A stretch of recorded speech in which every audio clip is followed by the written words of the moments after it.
नमस्कार, अब सुन्नुहोस् देउखुरी पब्लिक मासिक खबर। फागुन 6 गते बुधबारका दिन यस विद्यालयको 18औं वार्षिक उत्सव तथा अभिभावक दिवस भव्य रूपमा सम्पन्न भएको थियो। विद्यालय सञ्चालक समितिका अध्यक्ष श्री रतन कुमार केसीज्यूको अध्यक्षता तथा नेशनल पेप्सनका राष्ट्रिय अध्यक्ष श्री सुभाष न्यौपानेज्यूको प्रमुख आतिथ्यतामा सम्पन्न कार्यक्रममा विद्यालयका प्रधानाध्यापक श्री भूमाण्डव केसीज्यूले विद्यालयको वार्षिक प्रतिवेदन प्रस्तुत गर्दै विगत एक वर्षमा भएका शैक्षिक उपलब्धि, भौतिक पूर्वाधार विस्तार, शिक्षण सिकाइ तथा अतिरिक्त क्रियाकलाप सम्बन्धी विद्यार्थी केन्द्रित गतिविधिहरूका साथै विद्यालयको भावी योजना बारे जानकारी गराउनु भएको थियो। कार्यक्रममा लमै नगरपालिकाका संस्थापक नगर प्रमुख श्री कुलबहादुर केसीज्यू, नेशनल पेप्सनका केन्द्रीय उपाध्यक्ष श्री प्रकाश कुमार शर्माज्यू, पेप्सन लमहीका अध्यक्ष श्री नारायण भूषालज्यू, चैतन्य पाठशालाका प्रबन्धक श्री डाक्टर जीवराज आचार्यज्यू, नेपाल पत्रकार महासंघका केन्द्रीय सदस्य श्री लीला शाहज्यू एवं समग्र विद्यार्थीहरूको प्रतिनिधिका रूपमा छात्रा सुश्री नीलम डाङ्गीज्यू लगायतले शुभकामना मन्तव्य व्यक्त गर्नुभएको थियो।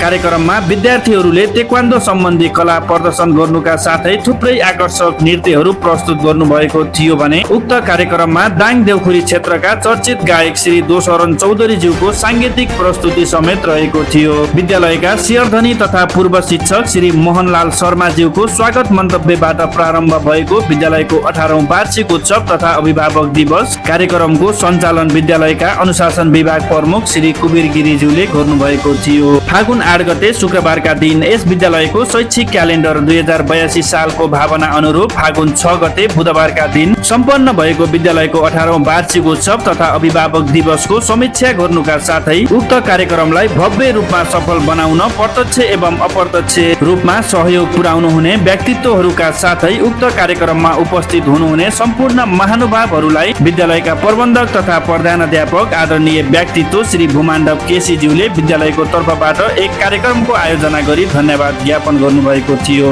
फागुन 11 गते सोमबारका दिन माघ 14 गतेदेखि माघ 22 गतेसम्म यस विद्यालयमा सञ्चालन भएको कक्षा 8 को 42 सम्बन्धी तयारी परीक्षाको नतिजा एक कार्यक्रमको आयोजना गरी व्यवस्थित तवरले प्रकाशित गरिएको थियो। विद्यालयका प्रबन्धक तथा प्रधानाध्यापक श्री भूमाण्डव केसीज्यू, विद्यालयका परीक्षा विभाग प्रमुख श्री रामोतार चौधरीज्यू तथा कक्षा 8 का अभिभावकज्यूहरूको विशेष उपस्थितिमा उक्त नतिजा प्रकाशन कार्यक्रम सम्पन्न गरिएको थियो भने नतिजा सम्बन्धी सम्पूर्ण जानकारी सम्बन्धित कक्षा शिक्षिका श्री तुलसी खत्रीज्यूले गराउनु भएको थियो।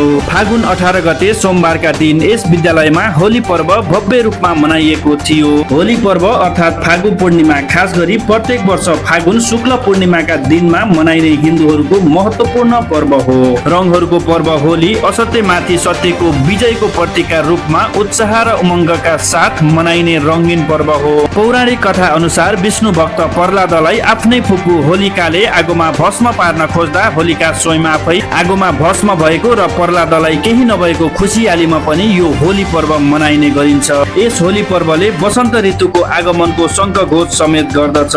होली पर्वको पूर्व सन्ध्यामा अर्थात् फागुन 18 गते सोमबारका दिन यस विद्यालयमा पनि विद्यालयका सम्पूर्ण शिक्षक कर्मचारी तथा विद्यार्थीहरूका बीचमा रङहरूको माध्यमबाट शुभकामना आदान प्रदान गर्दै होली पर्व मनाइएको थियो। फागुन 25 र 26 गते यस विद्यालयको शैक्षिक क्यालेन्डरमा उल्लेख भएको मितिलाई समय परिस्थितिका कारण थप परिमार्जन गर्दै दाङ देउखुरीका विभिन्न महत्त्वपूर्ण क्षेत्रहरूमा यस विद्यालयका विद्यार्थीहरूलाई क्षेत्र भ्रमण अर्थात् फिल्ड भिजिटमा सहभागी गराइएको थियो।